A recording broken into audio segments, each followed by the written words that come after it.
The streets of London are not where you would expect to find protests for a breakaway region of Nigeria. But demonstrators came here in support of their leader. The voice of the indigenous people of Biafra, IPOB, a separatist movement that wants to break away from Nigeria, is this man, Nnamdi Kanu, a Nigerian British citizen who has been on the run since 2015. Kanu was arrested in June and extradited from Kenya back to Nigeria. It is part of a crackdown on growing calls for independence. Analysts say Kanu is just filling a vacuum left by multiple failures of government. The increasing popularity of these calls is a direct consequence of the failures of the Nigerian state, or more broadly speaking, even of the Nigerian project. The last time there were calls for independence in Nigeria, an estimated 1 to 3 million people died during the Biafran Civil War in 1967. But these calls are also being driven from outside Nigeria. This quiet London street is not exactly where you would expect to find the hub of a global network of pirate radio stations broadcasting their separatist agenda back into Nigeria. At the registered address, we meet Darlington Imo, Radio Biafra, a Kanu ally and Biafra sympathizer. Even with Kanu off the airwaves, his disciples remain committed to the cause. Do you think that Nnamdi's arrest, Mr. Kanu's arrest, means the end of the Biafran movement? Definitely not. If you kill one general, another general takes his place. Definitely not.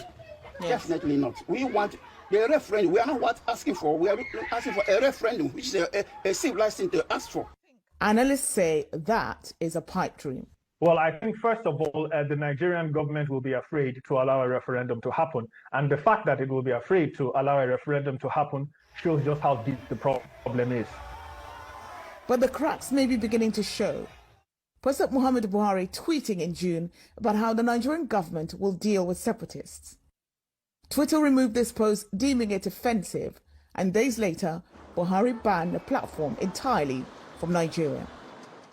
While Kanu remains in custody, that hasn't deterred protests in southeastern Nigeria, where IPOB had ordered a shutdown of work and economic activities every Monday, although that was recently suspended.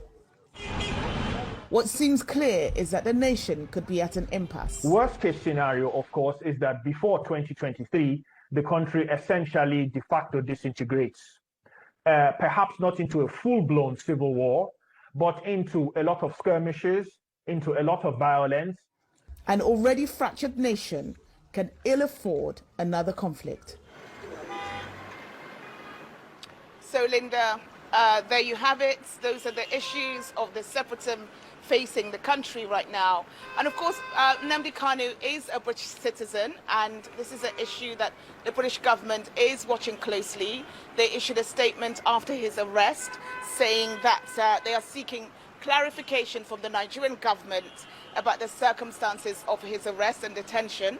But the Nigerian government is resolute, telling CNN in a statement that Nigeria is indissoluble and indivisible.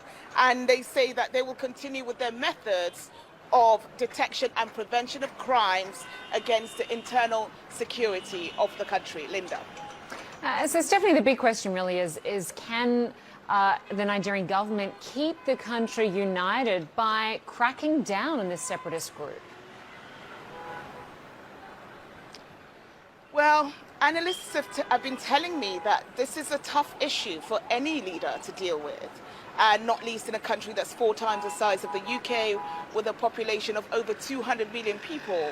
Nigerians always been divided, but seemingly so in recent years, and it's a country with very strong ethnic identities, and those ethnic identities are coming to fore more strongly than the national identity.